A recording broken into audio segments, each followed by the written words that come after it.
13 अप्रैल 2025 मेरठ के अकबरपुर सादात के रहने वाले अमित को सुबह सुबह उसका 5 साल का बेटा चाय के लिए जगाने आया। घर के ग्राउंड फ्लोर पर सो रहा अमित जब काफी कोशिशों के बाद भी नहीं जागा तो उसके बेटे ने कंबल हटा के अपने पिता को जगाने की कोशिश की, लेकिन उसने जैसे ही अपने पिता के ऊपर से कंबल हटाया तो उसकी चीखें निकल गई, क्योंकि उसने देखा कि उसके पिता के बगल में चारपाई पर एक सांप था। बच्चे की चीखें सुन उसकी माँ यानी अमित की वाइफ रविता आई और ये मंजर देख वो भी जोर से चिल्ला पड़ी। सिंस ये वाकया मेरठ के भसूमा नाम के एक छोटे से गांव का है, इसलिए शोर सुन आसपास के मोहल्ले वाले इकट्ठा हो गए। घर पर उस वक्त अमित की वाइफ रविता, उसके 3 बच्चे और अमित की माँ और उसके पिता विजयपाल थे। अमित का शरीर चारपाई पर बेजान सा पड़ा था और उसके लेफ्ट हैंड के पास चारपाई पर उसके पास एक सांप भी बैठा था। अब ऐसी सिचुएशन में किसी के भी अंदर इतनी हिम्मत नहीं होगी कि वो उसके पास जा सके, इसलिए यह भी पता नहीं चल पा रहा था कि अमित जिंदा है या नहीं। सो गांव वालों ने फौरन सांप को पकड़ने के लिए पास ही के गांव से एक सपेरा बुलाया। सांप को तो पकड़ लिया गया था, लेकिन अमित पहले से ही दम तोड़ चुका था। अमित की मौत से पूरे परिवार में हाहाकार मच गया। अमित के पेरेंट्स, उसकी वाइफ रविता और उसके तीनों बच्चे फूट फूट कर रोने लगे थे और उसके बदल में बैठे सांप के इस हैरान कर देने वाले मंजर को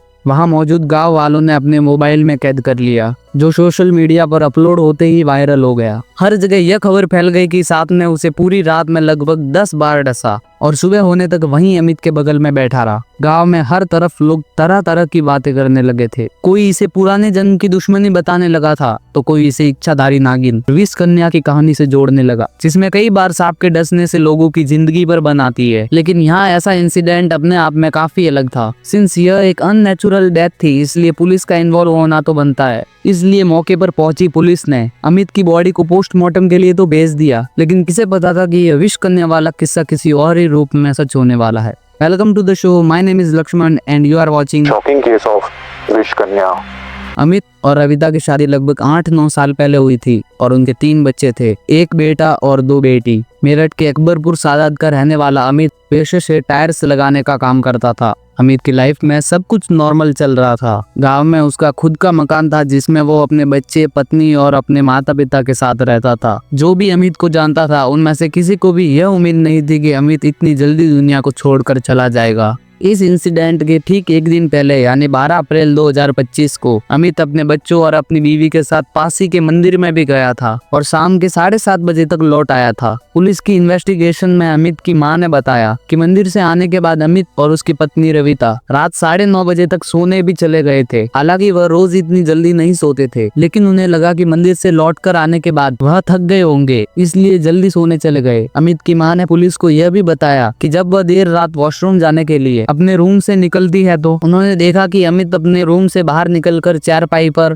बहुत ही गहरी नींद में सो रहा है। उन्हें बिल्कुल भी अंदाजा नहीं था कि घर में उस वक्त सांप था। अमित को गहरी नींद में सोता हुआ देख उन्हें किसी तरह का कोई शक नहीं हुआ था। अब देखने में तो ये सिंपल स्नेक बाइट का केस लग रहा था, जिसमें पुलिस को अमित की मौत के 2 दिन बाद भी कुछ नहीं मिला था जिसमें किसी पर भी शक किया जा सके। अब तक तो सबकी नजरों में अमित की मौत का गुनहगार वो सांप ही था, लेकिन 2 दिन बाद 16 अप्रैल 2025 को आई पोस्टमार्टम रिपोर्ट ने इस केस की तस्वीर को ही बदल के रख दिया था, क्योंकि पोस्टमार्टम रिपोर्ट के अकॉर्डिंग अमित की मौत सांप के जहर से नहीं बल्कि स्ट्रैंगुलेशन यानी गला घोटने से हुई थी। अब सांप ने तो उसे स्ट्रैंगुलेट किया नहीं था, यानी किसी न किसी ने रात के अंधेरे में अमित का मर्डर कर दिया था। अकबरपुर सादात जैसे छोटे से शांत गांव में इस कत्ल ने सभी के दिल में दहशत भर दी थी। पुलिस ने इन्वेस्टिगेशन शुरू की। अमित के फैमिली मेंबर से लेकर पड़ोस तक सबसे पूछताछ की, क्योंकि गांव कस्बों में कोई भी बात आसानी से नहीं छुपती। इसलिए इसी दौरान पुलिस के कानों तक जो एक खबर पहुंची, उसके बेसिस पर पुलिस की टीम ने उसके घर जाकर अमित की वाइफ रविता को अपनी कस्टडी में लेकर इंटेरोगेट करना शुरू किया। मेरठ में इस जगह से मात्र 35 किलोमीटर दूर मुस्कान और सौरभ के ड्रम केस से पहले से ही लोग हैरान थे। ऐसे में एक और पत्नी का यूं हिरासत में लिया जाना अपने आप में एक सनसनी बन गया।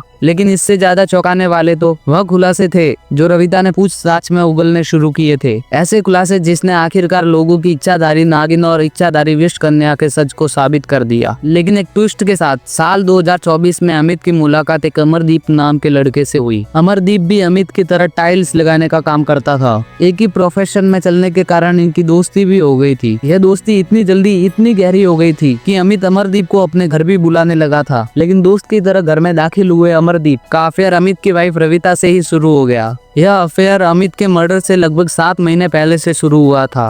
जिसके बारे में पहले तो वह पूरी तरह से अनजान था। दोस्त होने के नाते अमरदीप को पहले से ही पता होता था कि अमित कब और कहां काम पर जाने वाला है, और इसी का ही फायदा उठाकर अमित की गैर मौजूदगी में अमित के घर जाकर रविता से मिलने लगा, और किसी को भनक तक भी नहीं लगी क्योंकि बच्चे काफी छोटे थे और रविता के इन-लॉज बूढ़े। जहाँ रविता के ससुर को पैरालिसिस था, वहीं सास को ठीक से सुनाई नहीं देता था। लेकिन रोज रोज ऐसी बातों को आसपास और मोहल्ले वालों से छुपाना मुश्किल होता है, और वह अमूमन ऐसी गड़बड़ी को सेंस कर ही लेते हैं। अक्सर सीक्रेट एक्स्ट्रा मैरिटल अफेयर की सिचुएशन में नेचुरल है कि मैरिड कपल के बीच धीरे धीरे रिलेशन बिगड़ने लगे और उनके बीच सडन मन मुटाव या लड़ाई होनी शुरू हो जाए, और यही रविता और अमित के बीच भी होने लगा था। और ऊपर से अमित के कानों तक गाँव वालों से रविता के कैरेक्टर को लेकर पहले से ही बात पहुंच चुकी थी। अमित ने जब रविता का फोन चेक किया तो उसमें मिले अमरदीप के मैसेजेस से यह कंफर्म भी हो गया। अमित ने जब इस बात को लेकर रविता से कन्फ्रंट किया तो दोनों के बीच झगड़ा शुरू हो गया। बात गाली गलौज से हाथापाई तक आ गई थी। अमित का गुस्सा सिर्फ रविता पर ही नहीं अमरदीप पर भी उतरा, और होता भी क्यों ना, जिसे आखिर दोस्त समझकर अपने घर में बुलाया, उसने उसी की जिंदगी में दरार डाल दी थी। 20 मार्च को इसी बात को लेकर अमित और अमरदीप के बीच मारपीट भी हुई, जिसमें अमित ने अमर को बुरी तरह से पीटा, जिसमें अमर के हाथ में चोट भी आ गई थी, और अमित ने अमर को धमकी दी कि दोबारा वो उसके परिवार के आसपास भी न नजर आए। अमित ने रविता के घर से बाहर निकलने पर भी पाबंदियां लगा दी थी। अमित को लगा कि ऐसा करने से शायद सब कुछ ठीक हो जाएगा, लेकिन उसकी यह सबसे बड़ी गलतफहमी थी, क्योंकि अक्सर हमने लोगों को ऐसे मामलों में दूसरों को मौका देने पर अपनी जिंदगी गंवाते देखा है। अमित के इस रिएक्शन पर अगर सबसे ज्यादा किसी का खून खोला तो वो उसकी वाइफ रविता का, और यहीं से उसने अमित को अपनी जिंदगी से हटाने का सबसे बड़ा प्लान बनाना शुरू किया। उसने अमरदीप को भी उसके लिए राजी कर दिया था, जो कोई मुश्किल काम नहीं था। 12 अप्रैल 2025 को जब वो अमित के साथ मंदिर से वापस आई तो उसने 5-6 दिन पहले से ही इस साजिश को अंजाम देने का प्लान बना दिया था। जैसे ही सब सोने के लिए चले गए तो उसने चुपके से अमरदीप को घर के अंदर बुला लिया। जैसा मैंने पहले भी बताया कि अमित के पिता को पैरालिसिस था और अमित की माँ को कम सुनाई देता था, इसलिए किसी को भी अमर के घर के अंदर आने की भनक तक नहीं लगी थी। बच्चे वैसे भी पहली मंजिल पर सो रहे थे और अमित गहरी नींद में था। ऐसे में मौके का फायदा उठाकर रविता अचानक से अमित के सीने पर बैठ जाती है और उसके दोनों हाथ पकड़ लेती है, और अमरदीप उसका गला दबाने लगता है। अमित की सांसें उखड़ रही थी और उसकी आंखों के सामने उसकी पत्नी उसकी मौत बनकर सवार थी। बेबस अमित अपने आप को छुड़ाने की नाकाम कोशिश करते हुए जिंदगी हार चुका था, और रविता अपने मंसूबों पर कामयाब हो गई थी। पहले रविता का प्लान था कि अमित जब सो रहा हो तो वह एक जहरीला सांप लाकर अमित के ऊपर छोड़ देगी ताकि सांप के काटने से अमित की मौत हो जाए। लेकिन इस प्लान को लेकर रविता के मन में एक डाउट आया कि क्या हुआ अगर सांप ने अमित को काटा ही नहीं, कहीं सांप भागकर घर के किसी कोने में चला गया तो,